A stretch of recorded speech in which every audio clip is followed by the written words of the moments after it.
We wish you a Merry Christmas. We wish you a Merry Christmas. We wish you a Merry Christmas and a Happy New Year.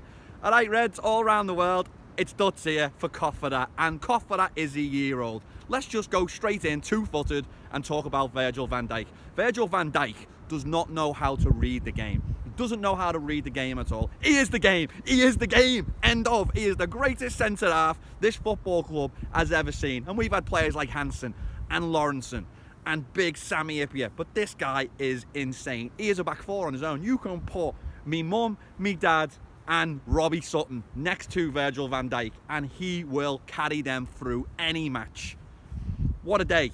And let's just tell you right now, we're at the Big Red Barn, we're back in Connecticut, and guess what?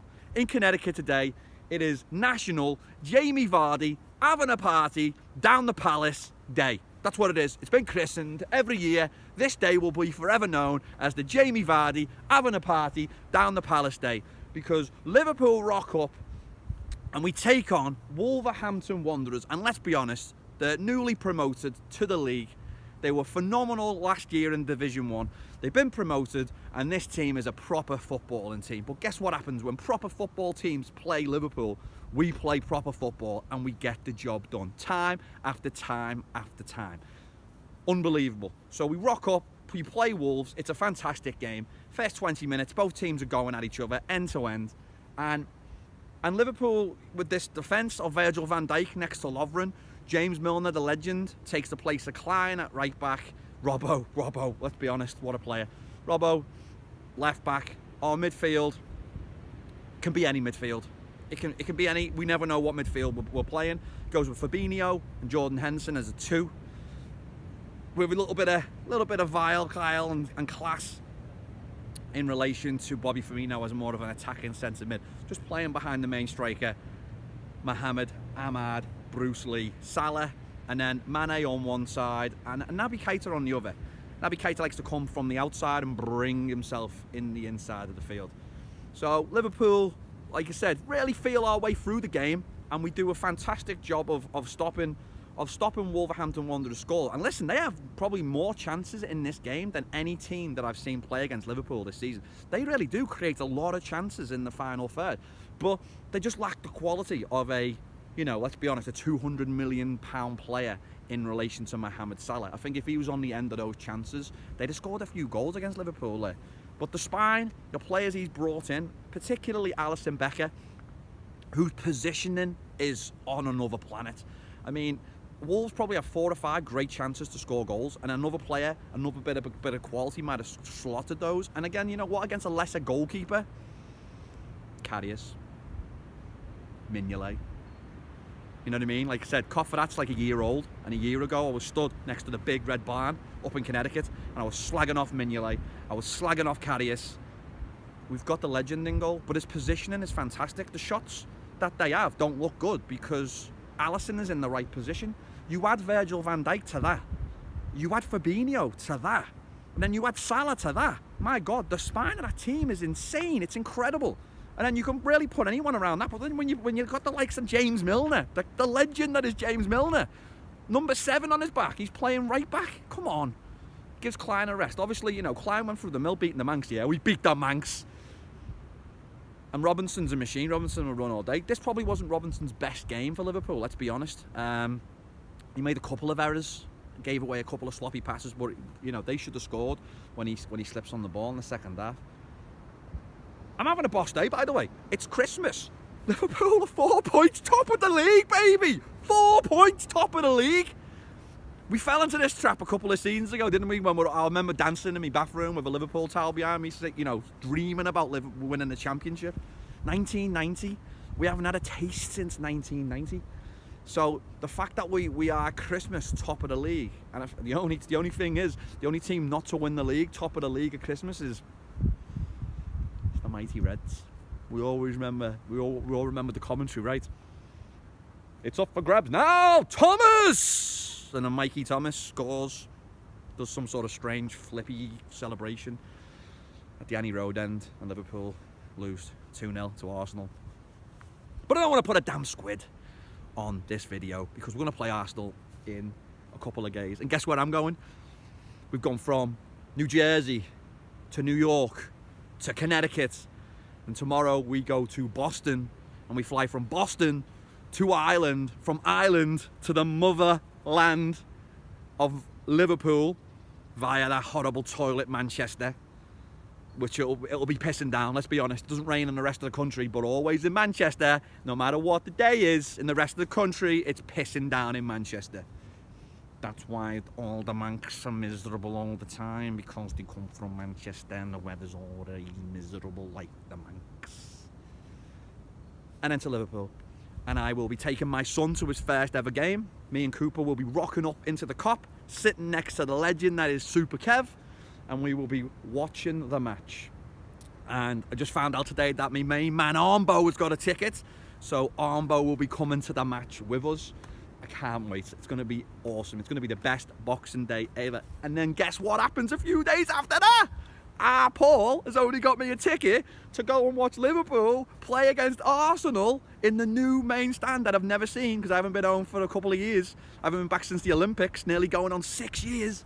And I'm going to go into the main stand, and I'm going to do Kofferat from the main stand. I'm going to do Kofferat from the Kop, Kofferat from the Kop. Come on! It's going to be awesome. Oh my God, I can't believe it. So yeah, travelling back tomorrow. We're going to be home. We're going to be at the stadium, so there's going to be loads of video, loads of content in and around that trip. But while I'm away and traveling, it's going to be very difficult for me to upload these videos. So this is going to be uploaded. It's going to be no thumbnail. It's going to be no intro, no outro. It's just going to be raw. It's just going to be old school, like it was when I first started this a year ago. It's just going to be me talking about the mighty Reds. We scored a goal. What a goal. Off a free kick. Played in. It's defended well by Wolves, who were great. Connor Cody, former Liverpool player, captain in the Wolves, and it falls out. We transition it from the centre of the park out wide. Beautiful give and go on the right side. It was like, again, it's a goal off FIFA. A ball played in. Fabinho, low driven cross. Salah flicks it outside of his left foot. Very nonchalant. Liverpool 1, Wolverhampton Wanderers 0. And we're in control of the game. The amount of possession we have. Again, this is the thing about Jurgen Klopp. The amount of controlled possession that this Liverpool team have, they never force it, they never waste chances, they just build and build and build. And the goals keep coming. The sun's out. Look at the sun, it's blasting me right now. Come on, the sun's out. It's the happiest time in the world to be a Red, it really is. Like, you have no clue how happy I am today. I am so happy that I left it a day to do this video because I was travelling. So, here's the situation. We go out in the second half and we score a second goal, and who is it? It's the monster, it's the man, it's Virgil van Dijk. What a phenomenal, phenomenal goal. It's at the short corner. In fact, God, we finally played a short corner. Ball switched out to the outside, we play a ball in, we flick it over the top, and then Virgil's up there, left foot, slots it. It's a fantastic goal. And we see the game out.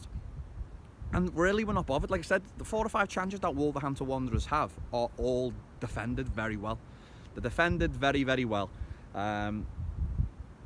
It's just a phenomenal time to watch Liverpool play. We really do make it look easy in relation to the calmness and the coolness the way this team plays. So that's really it. Today, when you look at your coupon busters, when you're looking at your situations and your scenarios that you want to happen, Crystal Palace are toilets, let's be honest. They rock up to Manchester City and wipe the floor of them. And I tell you what, the goal that Palace score against City is probably, other than the Sergio Aguero goal in the last second that wins them the league, it's probably the greatest goal that's ever been scored in that stadium. I mean, it is phenomenal. It's one of the best goals I've ever seen. And again, when you've got one of the super players on FIFA 19, it's the goal that person would score. It's an insane goal. It's a rocket. I don't care if you've got 17 Alissons in goal. You're not saving it. And Ederson is the Brazilian number 2, could not get anywhere near this. And Manchester City lose. They lose 3-2. So Audible, and again, our former manager, Audible Roy Boren Hodgson, does us a favour and he goes and beats them. And then even better, those Audible Chelsea beauts get beat by my son's favourite player in the entire world, Jamie Vardy, having a party.